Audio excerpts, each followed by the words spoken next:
आप सभी को उत्पन्ना एकादशी की हार्दिक शुभकामनाएं। युधिष्ठिर ने पूछा, भगवान, पुण्यमयी एकादशी तिथि कैसे उत्पन्न हुई? इस संसार में क्यों पवित्र मानी गई तथा यह देवताओं को कैसे प्रिय हुई? श्री भगवान बोले, हे कुंती नंदन, प्राचीन समय की बात है। सत्य युग में मुर नामक एक दानव रहता था।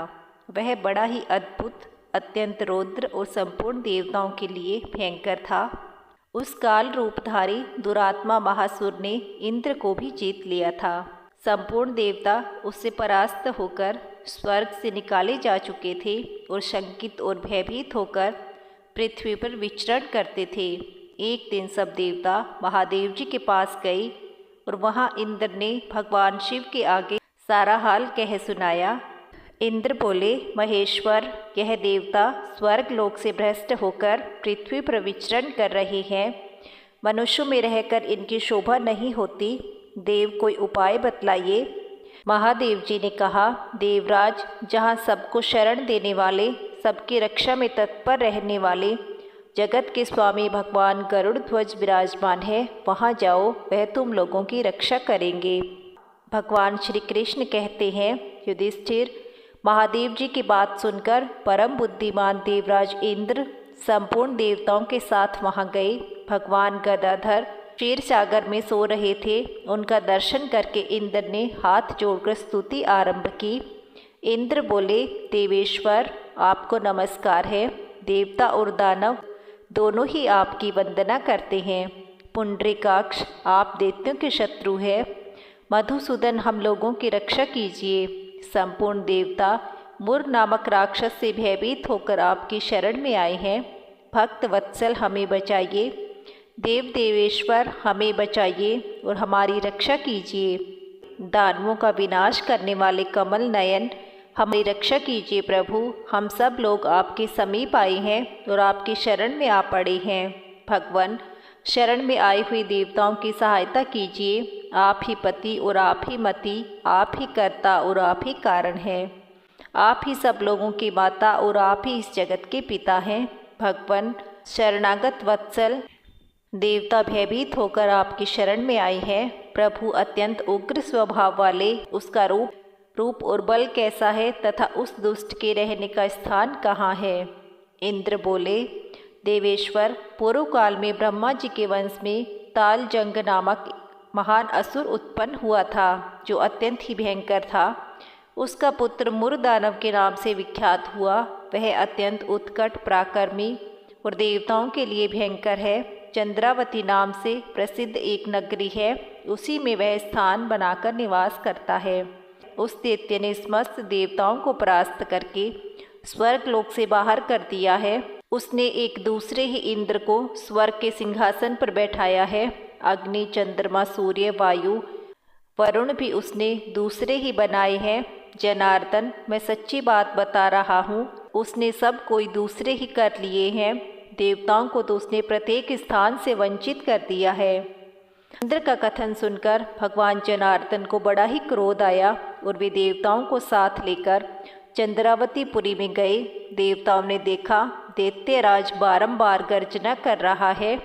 उससे परास्त होकर संपूर्ण देवता दशों दिशाओं में भाग गए और वह दानव भगवान विष्णु को देखकर बोला और उसकी ललकार सुनकर भगवान के नेत्र क्रोध से लाल हो गए। वे बोले, अरे दुराचारी दानव, मेरी इन भुजाओं को देख। यह कहकर विष्णु ने अपने दिव्य बाणों से सामने आए हुए दुष्ट दानवों को मारना आरंभ किया। दानव भय से विहल हो उठे। पांडुनंदन, तत्पश्चात भगवान विष्णु ने दैत्य सेना पर चक्र का प्रहार किया, जिससे छिन्न भिन्न होकर सैकड़ों योद्धा मौत के मुख में चले गए। उसके बाद भगवान मधुसूदन बद्रिका आश्रम को चले गए। वहाँ सिंहावती नाम की गुफा थी, जो 12 योजन लंबी थी। गुफा में एक दरवाजा था। भगवान विष्णु उसी में सो रहे। दानव मुर भगवान को मार डालने के उद्योग में लगा था। वह उनके पीछे लगा रहा और वहां पहुंचकर उसने उसी गुफा में प्रवेश किया। वहां भगवान को सोते देखकर उसे बड़ा हर्ष हुआ और उसने सोचा, यह दानवों को भय देने वाला देवता है, अतः निसंदेह इसे मार डालना चाहिए। युधिष्ठिर, दानव के इस प्रकार के विचार करते ही भगवान विष्णु के शरीर से एक कन्या प्रकट हुई, जो बड़ी ही रूपवती, सौभाग्यशालिनी और दिव्य अस्त्र शस्त्र से युक्त थी। वह भगवान के तेज के अंश से उत्पन्न हुई थी। उसका बल और पराक्रम महान था। युधिष्ठिर, दानवराज मुर ने उस कन्या को देखा। कन्या ने युद्ध का विचार करके दानव के साथ युद्ध के लिए याचना की। युद्ध छिड़ गया। कन्या सब प्रकार की युद्ध कला में निपुण थी। वह मुर नामक महान असुर उसके हुंकार मात्र से ही राख का ढेर हो गया। दानव के मारे जाने पर भगवान जाग उठे और उन्होंने दानव को धरती पर पड़ा देखकर पूछा, मेरा यह शत्रु अत्यंत उग्र और भयंकर था, किसने इसका वध किया? कन्या बोली, स्वामिन, आपके ही प्रसाद से मैंने इस महादैत्य का वध किया है। श्री भगवान ने कहा, कल्याणी, तुम्हारे इस कर्म से तीनों लोकों के मुनि और देवता आनंदित हुए हैं। अतः तुम्हारे मन में जैसी रुचि हो उसके अनुसार मुझसे वर मांगो। देव दुर्लभ होने पर भी वह वर मैं तुम्हें दूंगा, इसमें कोई भी संदेह नहीं है।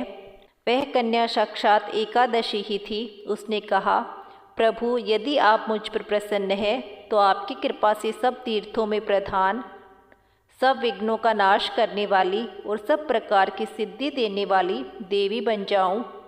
जनार्दन, जो लोग आप में भक्ति रखते हुए मेरे दिन को उपवास करेंगे उन्हें सब प्रकार की सिद्धि प्राप्त हो। माधव, जो लोग उपवास, नक्त और एक भुक्त करके मेरे व्रत का पालन करें उन्हें आप धन, धर्म और मोक्ष प्रदान कीजिए। श्री विष्णु बोले, कल्याणी, तुम जो कुछ भी कहती हो वह सब पूर्ण होगा। श्री कृष्ण कहते हैं, युधिष्ठिर, ऐसा वर पाकर महाव्रता एकादशी बहुत प्रसन्न हुई। दोनों पक्षों की एकादशी समान रूप से कल्याण करने वाली है।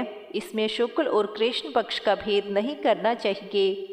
यदि उदय काल में थोड़ी सी एकादशी, मध्य में पूरी द्वादशी और अंत में किंचित त्रयोदशी हो तो वह त्रिस्पर्शा एकादशी कहलाती है।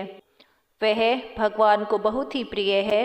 यदि त्रिस्पर्शा एकादशी को उपवास कर लिया जाए तो 1 सहस्त्र एकादशी व्रतों का फल प्राप्त होता है और इसी प्रकार द्वादशी में पारण करने पर सहस्त्र गुना फल की प्राप्ति होती है।